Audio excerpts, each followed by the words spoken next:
automatic, Addison. In this tutorial, we are going to learn a core concept in object-oriented programming, classes and objects. Understanding how to use classes and objects is essential for structuring robust and maintainable code in robotics, where you often model real-world entities like robots, sensors, and actuators. So let's start by defining what a class is. Think of a class like a recipe for making cookies. Just as a recipe tells us what ingredients we need and what steps to follow, a class defines both the data and the actions that our program can use. The recipe itself isn't a cookie, it's just instructions, just like a class is just code until we use it. Now, an object is when you actually make the cookies using your recipe. In programming terms, we call this instantiating a class. Instantiating a class. And when you just write down a recipe, define a class, you're not using any real ingredients or kitchen space yet, i.e. no computer memory is used. But when you start baking, creating an object, that's when you use real ingredients and take up real counter space. In other words, the computer allocates actual memory for your object. Now, each batch of cookies you make from the same recipe is like creating a new object from your class. They use the same instructions, but are separate physical things in your kitchen, i.e. separate spots in computer memory. So let's begin by creating a simple class called robot. This class will have some basic attributes like name, color, and a method that allows the robot to introduce itself. So we've got our terminal window open. Let's move to our Documents Python tutorial folder. And let's write the code here. Open our code editor. And I'm going to create a new file called robot_class.py. All right, let's clear this out. Okay, so let's begin by typing class robot. Let's do def and init. Okay, this auto completed here, so we'll do comma name comma color. And here we'll do self.name equals name.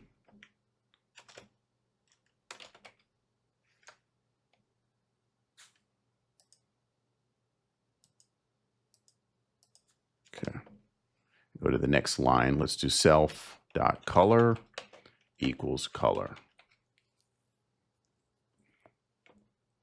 Okay, and let's go do another method here. Let's call introduce underscore self.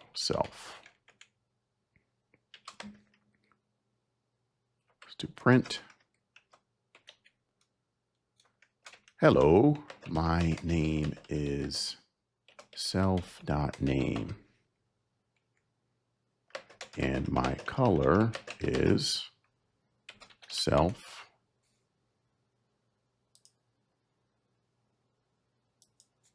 dot color.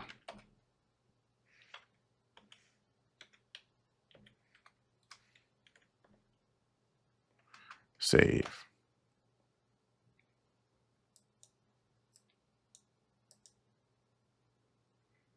Okay, so the init method is a special method right there called a constructor.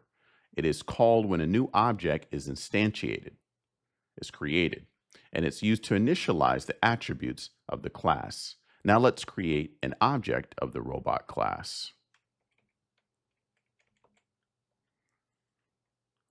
R1 equals robot Addison,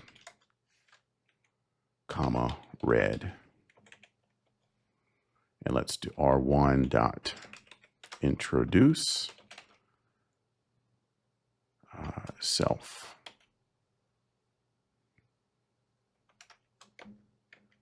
And save. Okay, let's look at it. So here's where we define our class, find the attributes, inside the constructor and define our method right here. And we put that self right there by custom.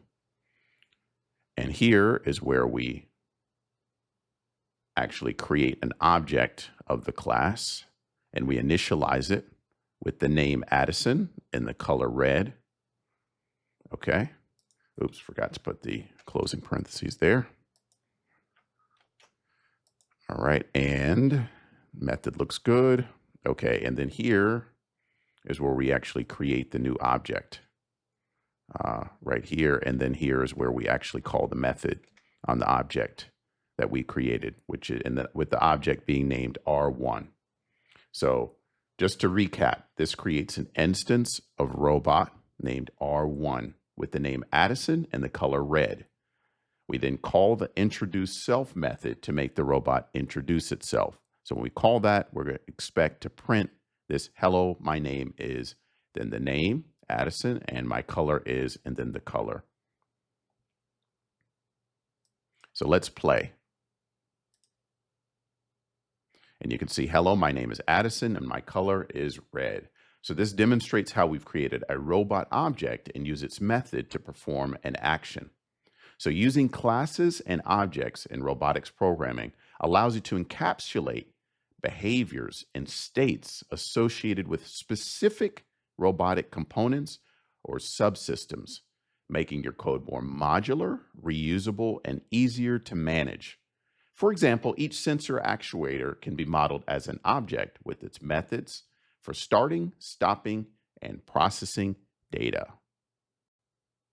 So let's learn how to implement a basic constructor in Python, specifically within the context of robotics. So constructors are important for initializing robot objects with specific settings or parameters right when they're created. So in Python, a constructor is defined using the init method of a class. It is automatically invoked when a new object of that class is created. Now, the init method can take parameters that define the initial state of the object, and this is essential for robotics where each robot might need specific configurations right from the start. Okay, so let's get more practice specifically working on instructors. I'm going to close everything out here. Let's clear out the terminal window. Clear.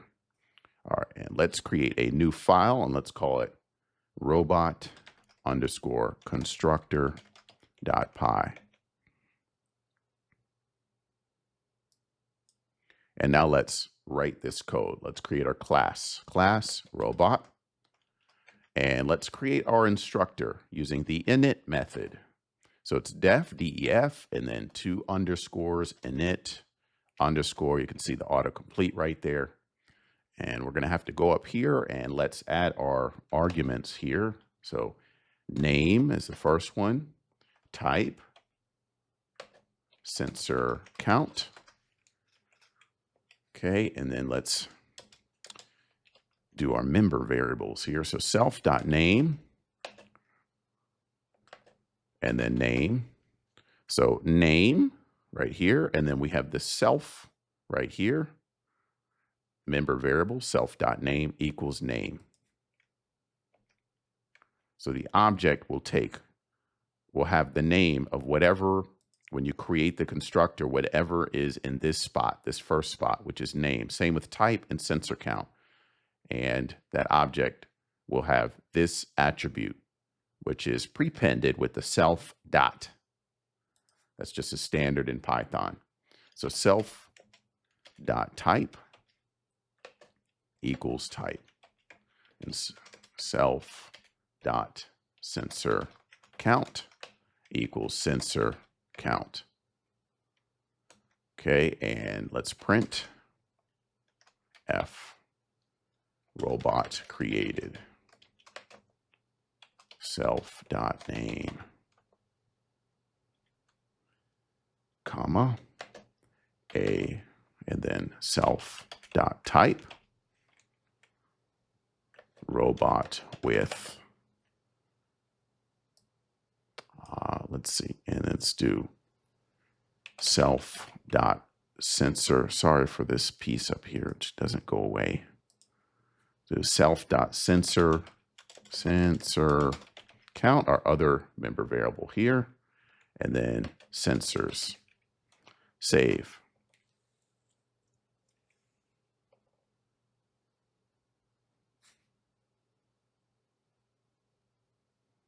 Okay. And let's go. So here we have the init method, and the init method initializes each new robot instance with the name, type, and sensor count. So these attributes allow us to differentiate between robots, catering to different roles and functionalities in a robotics lab or factory. So now let's actually create the instances of our robot class to see the constructor in action. And so we've defined our blueprint right here, and we're going to create 2 instances of the robot class, 2 instances from this blueprint right here. So we're going to create our 2 objects, instances. So R1 is the first one. We're going to say equals robot, and then let's give it a name. Let's say Atlas, and let's do single quotes here so we can follow the ROS2 Python style guide. And let's do humanoid, and then comma 5 sensors. Okay, that's our first object. Our second object is going to be called R2. Do robot, and let's say spot,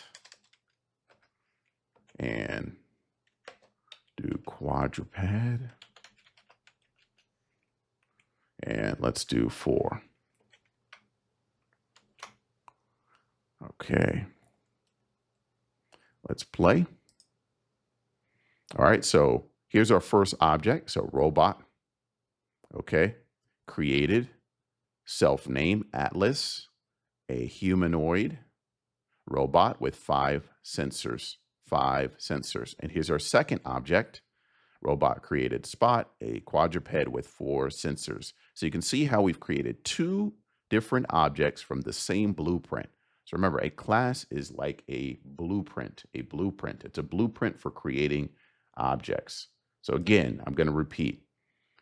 Think of a class like a recipe for making cookies. So just as a recipe tells us what ingredients we need, these are called variables or attributes in programming, and what steps to follow, these are called methods or functions in programming, a class defines both the data and the actions that our program can use.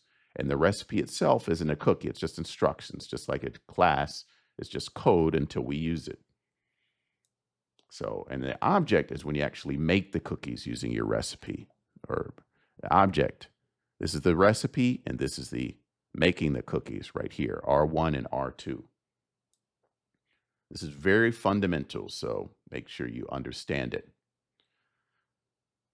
So you see the output right here, indicating that the robots have been successfully created using their respective attributes. And this output verifies that our constructor is working as expected, initializing each robot with its specific characteristics. Okay, let's explore the concept of overriding functions in Python. Overriding. Nothing to look at right now. I'm just typing it. Oops, misspelled it. Overriding in Python, spelled like that. It's particularly useful in the context of robotics programming and object-oriented programming, when you need different implementations of the same method in parent and child classes. So let me explain how overriding works with an example from robotics. Imagine you have a basic robot, a parent class, that can move and dock to a charging station. When you want to create a special type of robot, a child class, that does these actions differently, that's where overriding comes in.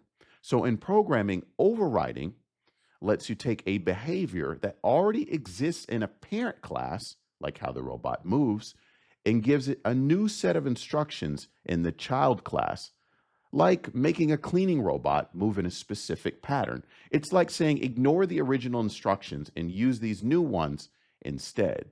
But before we dive into overriding, you need to understand inheritance, which is how we create new types of robots based on our basic robot design. So just like a cleaning robot inherits all the basic features of the basic robot, a child class inherits all the code from its parent class. So enough talk. Let's see this in action. Let's create a base class called robot. So a parent class called robot. And this class will have a simple method that describes the robot's operation. Go over to the left, type new file, and let's do function underscore override dot py. And let's create our parent class, our base class. They're synonymous, class robot. And let's define our action def, action self. Print performing a generic action. So here our robot class has one method called action, which prints a generic message about the robot's activity. So now let's create a subclass, also known as a child class, called flying robot, that inherits from the robot class and overrides the action method to provide more specific behavior for a flying robot. So we'll do class flying robot, inherit the robot class, but we're going to override the action method, okay? And instead of printing performing a generic action, we're going to do something specific. We're going to override it and do print flying. So that's how you do it, like that. Oh, we need the colon at the end there. We need the colon here too. Okay, and then save. So just look at that here. Here's our base class, and here's our child class. Parent class, child class. Right there. Parent class, child class. Parent class, robot, child class, flying robot. This inherits from robot class, but it overrides the action method, creating a different behavior right here. Okay, so let's see this in action. Let's actually create our objects from these classes, create our instances of both robot and flying robot to call their action method. So generic underscore robot equals robot. And let's do generic robot dot action. Okay, and let's just do a comment so you understand what's going on. This calls the base class method. Okay, parent class, base or parent, whatever you want to call it. And let's do flying robot, flying underscore robot equals flying robot, flying robot dot action. This calls the overridden